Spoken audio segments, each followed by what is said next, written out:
Hello, I'm Gary Quinn, and welcome to another episode of Ready, Set, Live. My guest today is Dr. Pedram Navab, author of Sleep Reimagined, The Fast Track to a Revitalized Life, which is a bold, science-based guide to transforming how we sleep and ultimately how we live. Dr. Navab is a board-certified neurologist and sleep medicine expert with over 15 years of experience. A fellow of the American Academy of Sleep Medicine, he currently practices in Orange County using cutting-edge cognitive behavior therapy. Don't go away. I'll be right back with this brilliant thinker and sleep pioneer. Welcome to the show. Thank you so much, Gary. It's great to be here. I'm a big fan of the show. Great. You know, your book, I believe, is Sleep Reimagined, is a revolution of new thinking and, mixed with old thoughts. But what was the moment that sparked it for you, or catalyst? I've been doing sleep now for 20 years, and cognitive behavioral therapy is the gold standard for treating insomnia. But I wanted to do a book that not only was kind of objective, but also showcased patient stories. So if you can, in the beginning of the book, there's like 10 case histories. And I think that's really the only way that people can relate, is if they can relate to a patient who's undergoing the same sleep as they are. And I wanted to kind of put that out there. So it's a different way of kind of narrating a book or telling a story, basically. Do you think that when a person doesn't sleep, I know that raises a stress level or anxiety and could cause depression. Have you noticed there's a correlation between depression and not sleeping? Yeah, I mean, sleep has got such a huge impact on everything. Anything from mood to infections to memory, to how good you feel, metabolism. There's definitely a connection between depression and sleep. It's kind of hard to say because depressed people do sleep, but lacking sleep also makes you depressed. So it's unclear whether it's bidirectional, but for sure we know there's a significant connection between mood disorders and lack of sleep. And isn't it there's some truth that if you go to bed after midnight, your cells aren't able to regenerate?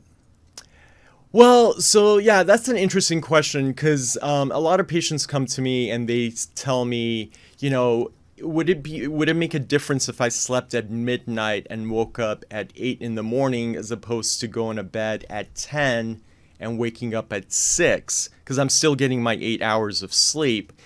But the body actually works better if you go to bed earlier at 10 p.m. because it's more closely linked to your circadian rhythm. That's more of a natural way our body has progressed. And that's one of the reasons that daylight savings time is so dangerous for the body. Because, the light prevents you from going to sleep earlier. And so that's why standard time is a much healthier way to go to sleep. You describe sleep as more than just rest. It's a spiritual and biological reset.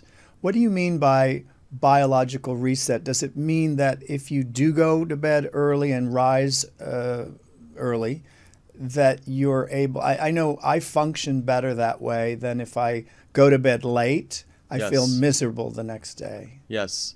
Yeah, I mean, our circadian rhythm is more linked to a natural cycle, when the sun sets and when it rises, kind of in a natural timeline as opposed to daylight saving. So it's a lot healthier for you, absolutely. And also, I mean, this book obviously outlines the cognitive behavioral therapy portion of sleep. The book that I'm coming out with in September, that takes a more spiritual aspect of sleep. And that aligns more with the Buddhist way of thinking about sleep and letting sleep just be. Just let it be natural, the way you fall asleep. just let go of everything. And that's some of the things that I've really just picked up recently, which I completely advocate. Did you find that you had a sleep disorder ever? Yeah. So we're all residents in the hospital before we become like physicians, actual physicians. And so, I really actually was a really great sleeper before med school. Everything changed after med school because, you're up studying for exams, you're up, during clinical rotations, taking care of patients, you're getting maybe 3 or 4 hours of sleep. So from that aspect, my sleep was completely disrupted. And I know I've spoken to kind of Gary about this, but during residency, on a road trip from Arizona to California, I actually fell asleep, and it was pretty tragic. I almost died. I was unconscious for God know how many hours. I was helicoptered back to the University of Arizona where I was doing my residency, and I almost didn't make it actually. So that's what really interested me in sleep and how lack of sleep can lead to so many untoward side effects and sequelae. So, was there a time that when you were driving, you just checked out, or you just fell asleep and smashed into? Yeah, and the funny thing about sleep is it's more dangerous than actually drinking. I mean, they've done studies where they've shown that patients who are drunk are actually in some ways safer than people who are sleepy, because when you're drunk, you actually are trying to make an effort to be awake and to not be as dangerous, whereas when you're sleep just comes so naturally that you don't have the you don't get that feeling where you can just kind of stop. It just happens naturally, and it's that microsecond of sleep that really does you in, and that's probably what happened with me on that trip. But thankfully I'm alive. But that really changed my experience and trajectory of life in general. If you could give one tip to someone who's suffering with this sleep disorder, or they've been on a bad habit, what would be, I know don't drink caffeine, sure, meditate, exercise, sure, change your daily, thoughts. What would be the tip, or at least 2 tips or 3 tips that would just be basic, that people could just say, okay, well, I should try that? So that's a great question. The first tip really is to not be anxious about sleep. A lot of people have what we call performance anxiety, and I feel with all the gadgets that have come out with the Oura Ring and how much REM sleep you're getting, slow wave sleep, people are so concerned about sleeping, and sleeping is natural. Sleep doesn't ask anything of you. You just have to let go of everything, kind of surrender. So that would be a big thing for me. Just don't fret about it. It'll come naturally. Don't say I need to go to sleep. Just invite sleep. Just let go. That's one of the big keys. The second one would be to looking at the clock, I think, is one of the worst things you can do before you go to bed or when you wake up from sleep, because you get fixated on the time. And when you wake up at a certain hour and it's 3 o'clock in the morning and you look, you just get more anxious. So that never serves anyone at all. And then the third tip I would say is get up at the same time each morning. That is absolutely critical, because you want to keep your pattern consistent. They've shown consistency is actually better than the number of hours that you sleep. So it's better to actually be more consistent in your going to bed and wake up time, especially wake up time, than getting 8 hours of sleep. That's super important. Get up at the same time, even if you're sleepy, because that establishes a circadian rhythm for you, and you'll sleep much better later on. The other thing is, what type of, let's say, exercise, or do you have a rhythm of your, we all have I exercise, I eat this, I do this. I know you swim. What is your regiment for the week or the day that you used to start your day? So, I mean, I eat a breakfast. I go to work. After work, I swim a lot. And I know Gary likes to swim. So I'm a swimmer, and I do that for maybe an hour, and I work out for an hour and maybe run for half an hour. But I try to do that by 6 p.m. You don't want to exercise too late because the heat from working out actually is not very conducive to sleep. You don't want to generate heat, and that's why eating too late is not great either, because your body's using heat to break down food and your body just gets hot. So yeah, that's what I would say. But exercise is great. It increases your endorphins and makes you excited, but you just don't want to do it very close to bedtime. Would you call yourself an overachiever? You're also an attorney. Yeah. What was that about? Yeah, so I didn't go into school thinking I was going to be a physician. I actually wanted to be a professor in film or English, and I did grad school for that.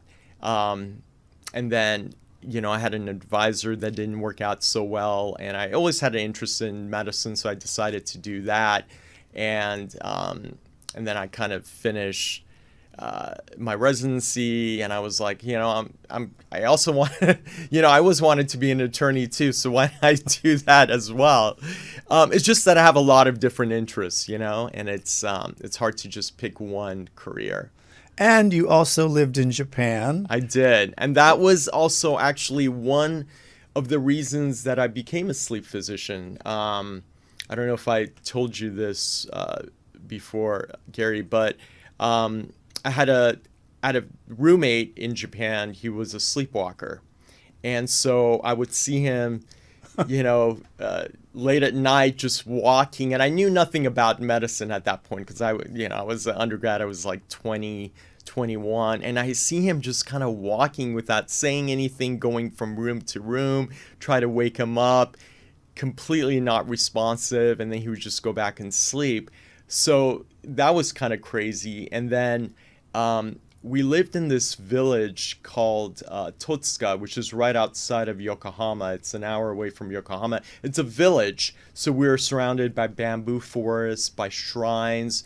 We actually had this god called Inariyama, which is the fox god. It's a god of wealth, of mercantilism. And so people would come in with coins and toss it at him for wealth or whatnot.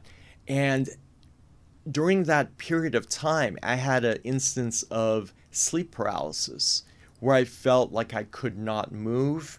I was hallucinating monsters of all sorts. And so I thought maybe that was linked to this statue of the fox god. I was like, where am I? I mean, I really felt like that until, until I went to med school and I realized this was just sleep paralysis. And all weird stuff can happen in sleep paralysis, and there was a scientific basis for it and not this kind of spiritual. But it was just so all these things together just kind of made sleep so interesting. And you also lived in Bologna, Italy. I did. What was that like? You were studying there. I was studying law there during a summer program, and that was great. I mean, I love Italy. I have a lot of Italian friends, and I've gone there many times. That was interesting just because I don't speak the language that fluently, and some of the instruction was in Italian, some in English. But the funny thing is that the night that we arrived there was an earthquake. There had never been an earthquake for 200 years, a terremoto. And then I was like, the first night I arrived there, the earthquake, they had to close the university. A couple of people, I think, died because of a subdural hematoma. I was just like, this is the most insane thing ever. Italians didn't know what earthquakes were. And then, these students from California come in and the earthquakes all of a sudden start. So it was kind of a very surreal experience there. What does Pedram, what does the soul mean to you? What does the soul mean to me? Well, now having done a lot of work with Buddhism, I feel like the soul is something that obviously it's your kind of inner being, but I also think it's kind of the manifestation of other people's energy that you also incorporate. I think we're all kind of connected in some ways, and the energy that I transmit to you or you transmit to me makes my soul a little different. But just the interconnectedness, I think, is what I think of when I think of soul, especially with all these kind of the Buddhist philosophies that I've recently read about and enjoyed, and I'm trying to implement. Have you also found that not only your patients, but just people in general, why would you say that they're not happy? Happy is such a word that people use, oh, I'm happy, but really they're not. What would you say is the main reason people are not happy? I mean, let's face it, we're living in a world where things are just chaotic and no one knows where it's heading. So I think part of that is the uncertainty of them not being happy. I think when you're complacent, when you're at peace, you have that happiness in you. And when things are kind of chaotic and disorderly, you don't know if you're going to be eating or where you're going to be sleeping, that causes a lot of issues. And that's when patients come to see me about not being able to sleep because death of a loved one, a divorce, changing jobs, homes. And so I think people don't feel happy when they don't know where they're going or that kind of instability. But I also think that this world just, you're inundated with like possessions, commercials, looking a certain way. And a lot of that also is the discontent from living in this, modern society. So yeah, I think that's kind of where the root cause of the unhappiness is. How would you describe to someone, let's say from another planet, that comes here and says, "What is this love thing you have in America, in the world?"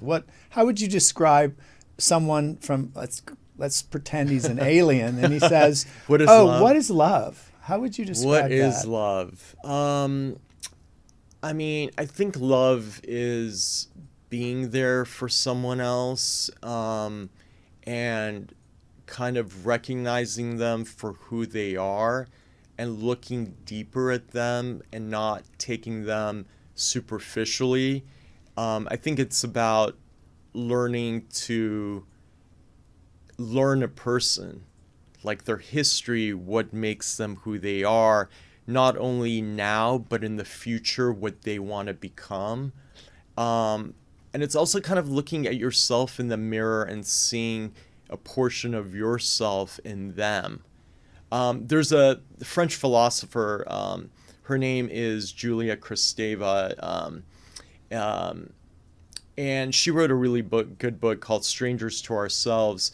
And she talked about the fact that the stranger who we deem as a stranger, there's a certain portion of us that are in them. And so if we recognize that stranger, we won't have the same issues that we have currently with all the,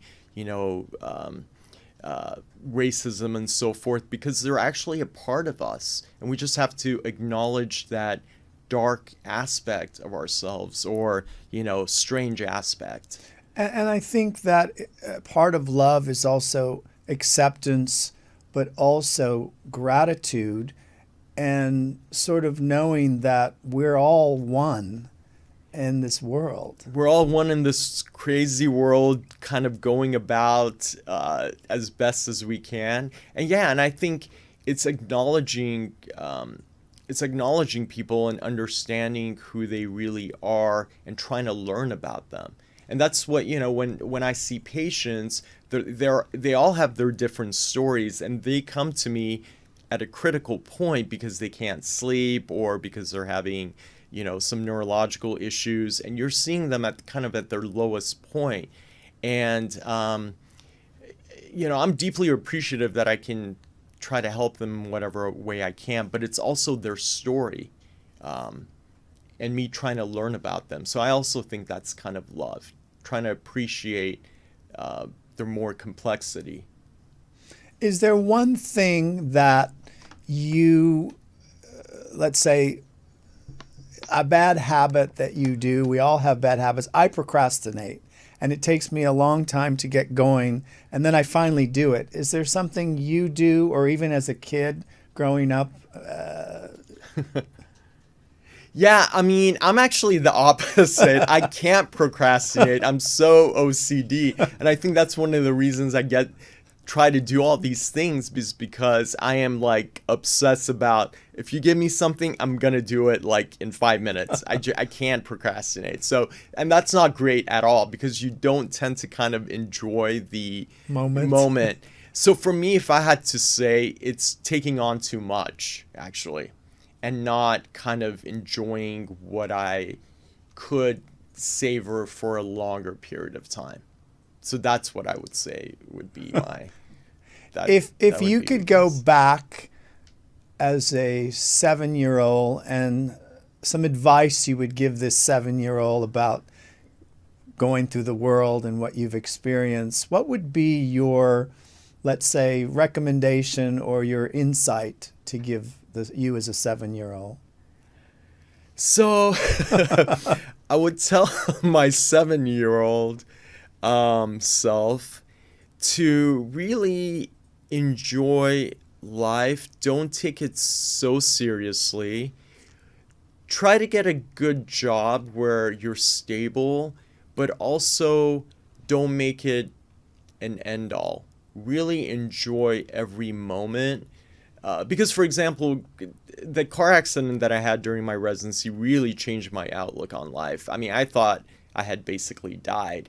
And so after that, every day for me has been, a gift, really. Like, I shouldn't be here. So I end up doing things that I normally wouldn't do, like different pathways or careers, because I feel like I've actually been given a second chance. And so each day for me is something new.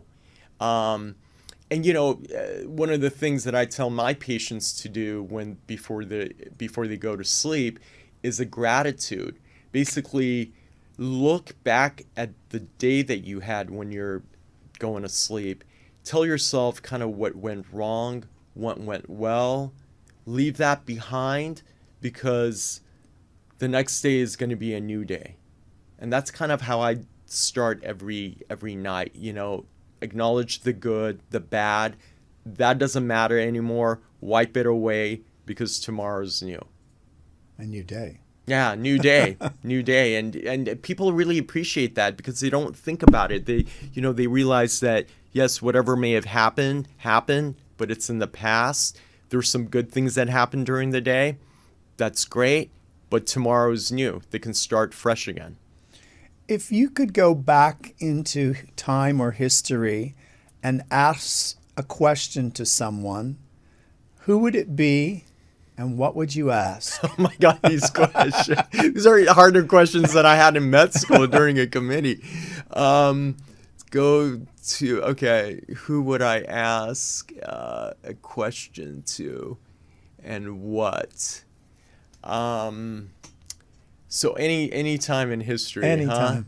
Huh? Anyone? I mean, I would probably go back to, who would I go back to? This is a very tough one, because there's so many people that I want to, that are interesting to me.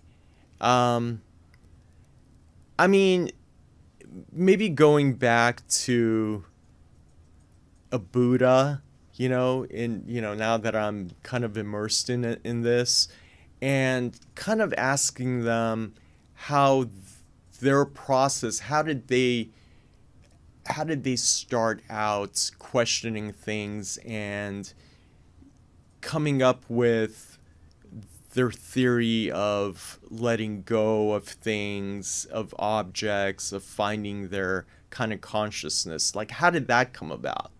I mean, these are very philosophical things that you just can't all of a sudden conjure out of nowhere. Like, what kind of life experience did he have that led him to this? And how did that get formulated?